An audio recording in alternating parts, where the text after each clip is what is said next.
박정훈 칼럼. 조이대가 울었다. 박정훈 논설실장.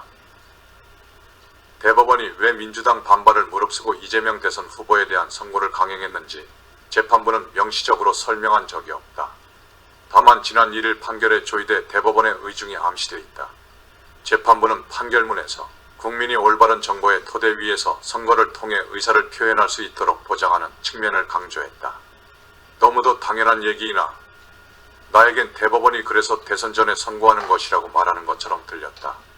지난 대선 때 이재명 후보의 국토부 협박, 김문기 모른다 발언에 대해 1심은 유죄, 2심은 무죄로 엇갈린 판결을 내렸다. 국민으로선 이 후보가 거짓말을 했는지 안 했는지 혼란스러운 상황이었다. 만약 대법원이 최종 판단을 내리지 않았다면 유권자들은 진실이 무언지 모르는 채 6월 3일 투표장에 나가야 했다. 판결을 미룬다면 그것이 오히려 유권자 판단에 그릇된 영향을 끼치는 선거 개입이 될 수 있었다.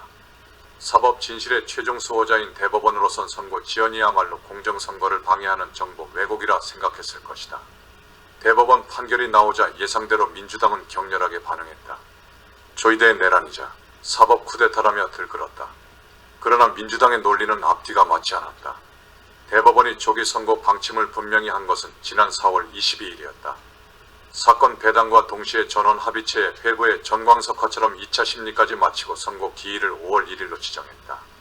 속도전이 펼쳐진 그 열흘 동안 민주당은 신속 재판의 하자에 대해 별다른 문제 제기를 하지 않았다. 대법원을 비난하는 대신 무죄로 확정하려는 것이라며 기대감을 비췄고 이재명 후보 역시 대법원이 법대로 하겠죠라고 했다. 소송 기록 6만 쪽을 다 읽긴 했냐는 식의 말은 꺼내지도 않았다. 그런데 대법원이 유죄라고 판정하자 돌변했다. 조 대법원장을 내란 세력으로 몰아붙이며 한 달 뒤 두고 보자는 식의 협박을 쏟아냈다. 민주당은 조이대 대법원이 대선 직전에 판결을 냈기 때문에 선거 개입이라고 했다. 그러나 재판을 질질 끄는 침대 축구 전략으로 최종심이 여기까지 늘어지게 만든 것은 이 후보 쪽이었다. 민주당은 대법원장 탄핵과 특검이라는 초유의 보복 카드를 꺼내들었다. 시민주당 단체는 조 대법원장을 형사 고발까지 했다. 만약 무죄 선고가 나왔다면 이랬을 리 없다. 그래도 일말의 양심은 남아있는지 말로는 무리한 신속 재판을 트집 잡았지만 결국 판결 내용이 문제였다. 대선 전 선고라도 무죄면 괜찮지만 유죄여서 사법 쿠데타라는 식이었다. 조 대법원장이라고 민주당 반발을 예상 못했을 리 없다. 그럼에도 선고를 강행한 것은 지금 못하면 사법적 진실이 영원히 묻힐 수 있다는 우려 때문이었을 것이다. 지난해 이 후보가 1심 징역형을 선고받은 이후 민주당은 선거법 개정을 통한 재판 무력화 카드를 공공연히 밝혀왔다. 이 후보 혐의가 죄가 되지 않도록 아예 법 조항을 고치겠다는 것이다. 지금은 거부권에 막혀있지만 이 후보가 대통령에 당선되면 법 개정의 걸림돌이 사라진다. 방탄 입법을 통해 범죄 혐의가 영구 미제로 봉인돼 버린다. 원칙주의자 조 대법원장으로선 이런 상황을 용인할 수 없었을 것이다. 우려는 현실이 돼버렸다. 대법원 판결이 나오자마자 민주당은 유죄 판결을 무효로 뒤집을 선거법 개정안을 국회 상임위에서 통과시켰다. 이 법안이 발효되면 이 후보의 허위사실 공표 혐의는 처벌할 법적 근거가 사라진다. 파기환송심 재판부는 법 개정에 따른 면소 결정을 내려 이 후보에게 면죄부를 줄 수밖에 없다. 민주당이 선거 비용으로 쓴 세금 434억 원 반납 의무도 사라진다. 의회 권력이 법원 대신 판결까지 내리겠다는 것이나 다름없다. 민주당의 압박에 하급 법원들은 속속 무릎 꿇고 있다.